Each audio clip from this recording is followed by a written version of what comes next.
Greetings and blessings, everyone. I am the Reverend Anthony Mtuaswa Johnson. It is indeed a pleasure and an honor to be here with you. I welcome you in the name of the ancestors, all those I know, those I do not know, and even those who know me better than I know myself. And I welcome you in all that is holy and sacred for you. You know, I recently had my DNA analysis done. You know, I did the 23andMe, sent my stuff off, and it came back. And as it turns out, I am 70% West African and 30% Irish. Now, I didn't find this as any surprise, as I am a historian and lover of history. And I know, as you do, that the different races, that social construct, we've been, as I say in my terminology, jumping up and down with each other for centuries now, with or without permission. What was ironic for me and kind of surprising was, for the last 2 or 3 years, I have opened every sermon with words that I will share with you from the country of Ireland. So that's, from Dublin, as a matter of fact, from the Unitarian Universalist Church of Dublin. And those words are, and I quote, "We do not ask what you believe,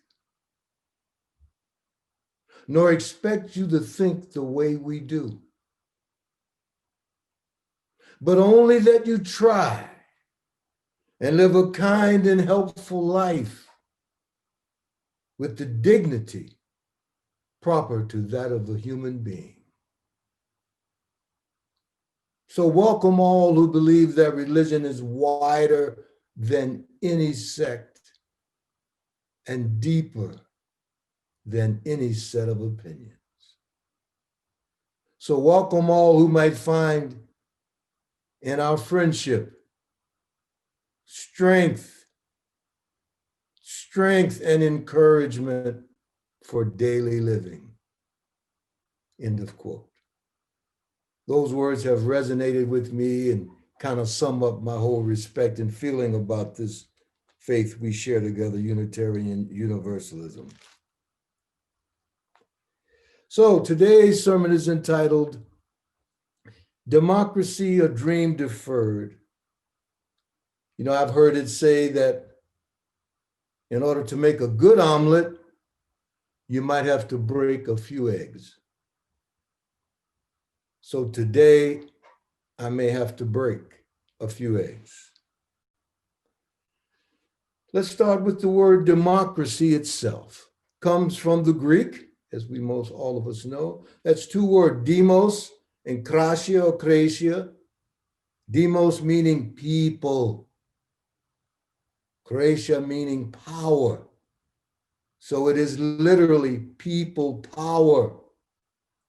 Or as we used to say back in the day, power to the people. Now, when I first heard this years ago, that the word democracy was nowhere to be found in the documents that Sandy mentioned earlier. That is, nowhere in the Declaration of Independence, nor is it in our Constitution. At that time, I was somewhat taken aback. I see that can't be true because we are, in fact, a democracy. But it is true.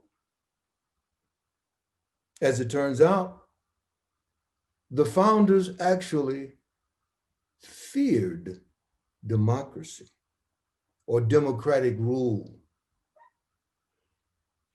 None other than the father of the Constitution, the 4th President of the United States, and the author of the Bill of Rights, James Madison himself, expressed so in his Federalist paper number 10. And I quote, "Instability, injustice, and confusion have in truth been the mortal disease under which popular governments everywhere perished." End of quote. Our founding fathers preferred the term republic to democracy because it described a system they generally preferred. In this system, justice and order and stability were maintained, as Madison amplified, by more knowledgeable and wealthier white men. Women and people of color need not apply.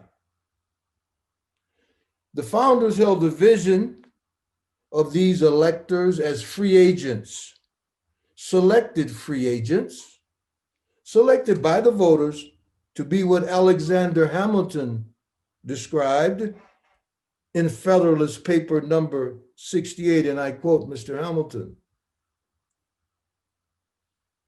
"Men capable of analyzing presidential candidates," end of quote. Again, to be selected by men, the men who I've described a moment ago, capable of analyzing presidential candidates. Now, in our society today, you and I and most of us, we tend to use the word republic and democracy interchangeably as if they kind of mean the same thing, if they're one and the same. But that is not so. They are not. Now, we all know the Greeks are famous for practicing democracy. Famous.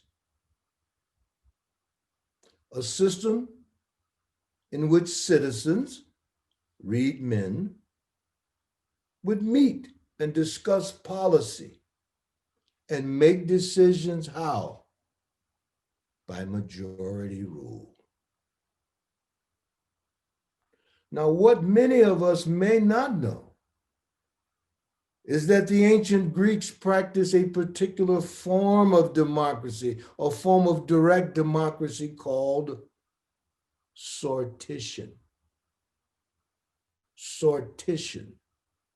And believe it or not, sortition is the direct, random selection of ordinary people.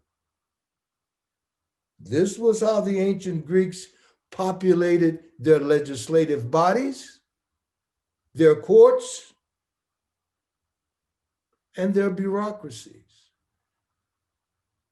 When I discovered that, it kind of froze me a little bit. So you mean you just reach out and touch someone? Yes, qualified men. So, now today, we would need to attenuate that system a little bit, eliminating a world where there is slavery. And in this world, gender equity would be paramount. We could harness the deliberative skills, the capacities, the network technologies. Yes, I am advocating sortition. It would be democracy 2.0. Here we go. Adding a little ordinary people spice to this omelet, right? The exact ingredients need not be known. Like any good cook out there who knows, what do? You kind of sample it a little bit as you go along until it's just right, yeah? So I say the time for a new democracy has arrived. It is time for the end of professional politicians. It is time for sortition, the random selection of ordinary people to govern themselves. I think I heard another egg crack somewhere. Now, the most common criticism of sortition is, oh my God, how could you have just regular random people trying to figure out government, amend laws, create laws? They're not equipped, ill-equipped. Unlike the, shall I say, very equipped candidates and politicians that we have currently. Can I get a witness? That just the vast majority of folk do not have the bandwidth, the skills, the intelligence necessary to comprehend and to amend law. Well, I have news for you. There is a wealth of knowledge, a wealth of research that has shown that the groups of randomly selected ordinary people can make just decisions, balanced and informed decisions. Example, think jury duty. Here, we take 12 randomly selected ordinary citizens to determine the fate of a fellow citizen, sometimes life and death decisions. Take a deep breath with me and just imagine. I know Reverend Duffy's going to talk about imagination next week. So as a little preemptive practice, let's just take a deep breath and let us imagine what this might look like, what this might feel like. A place where there is no more need to please financial donors. No need to keep our eyes on polls. No more polls. No more approval ratings. No more hunting for that perfect sound bite. What about those powerful vested interests? Irrelevant. They can no longer threaten to withdraw their funds, to withdraw those funds. Or run, as our folks in Georgia can testify, 24 hours, 7 days a week, media, campaign slogans, if you will. They would not matter. Now, our newly selected representatives would be held as accountable as those we do now, would still have to face the media, would still have to be accountable for their decisions and for their reasoning. All of my attorney buddies out there, relax. We got to have lawyers. We're going to need them. We need you around to do what you do, with one caveat and one stark reality: you now work for us. So I do believe that real democracy is not only possible, it is necessary, urgently necessary. But we must think out of the box, even at the risk of breaking a few eggs. Now, though our politics is broken, make no mistake, our politics is broken. And I believe it can be fixed. You see, under such a sortition system that I am proposing, even a waitress could become a congressperson. A little not so undercover shout out to AOC.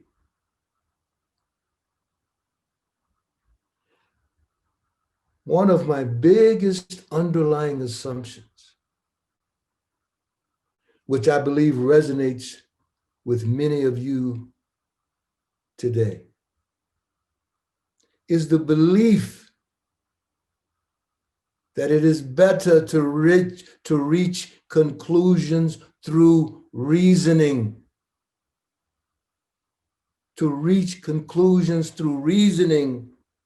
rather than through coercion or through force. Through moral reasoning rather than backroom deal making or self-interested bargaining. Yes, to honor that sixth principle of Unitarian Universalism, quote, the right of conscience and the use of the democratic process within our congregations and within our society at large, end of quote. So democracy for me remains a dream deferred. Which brings up the words from the famous poet Langston Hughes. Those words, a dream deferred, come from the poem he entitled Harlem, which I'd like to share at this time. Langston asks us, what happens to a dream deferred? Does it dry up like a raisin in the sun, or fester like a sore and then run? Does it stink like rotten meat, or crust and sugar over like a syrupy sweet? Maybe it just sags like a heavy load. Or does it explode? End of quote.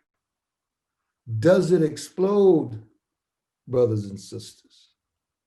Does it explode? So for me, our democracy remains a dream deferred. We see it played out nightly on our televisions. You've all seen the videos. I need not repeat that here. Perhaps a time for another day.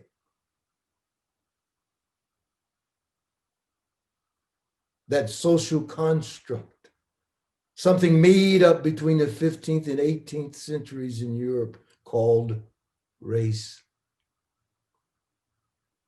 which, as Sandy alluded to, my ministry is currently now dedicated. I call it removing that unconscious debris from the soil of the soul. So this deferred dream, I'm going to call on Langston again because he gives both sides of this scenario, epitomizing my belief in the both and. I digress to call attention to that Cartesian mentality that I believe we all have embraced, where things have to be one way or the other. No. 'Tis never the case. Langston says in his poem, hold fast and fly. Hold fast and fly. Hold fast to dreams, for if dreams die, life is a broken-winged bird that cannot fly.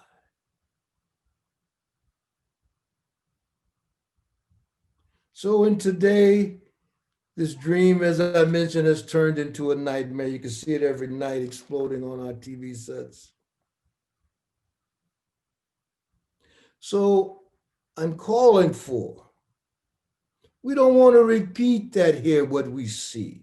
Our democratic omelet is in a dire need for a new and inclusive recipe. For a new and inclusive recipe. So in the words of James Baldwin, not everything that is faced can be changed. Not everything that is faced can be changed, but nothing can be changed until it is faced. May it be so. Blessed be. Amen. Ashe.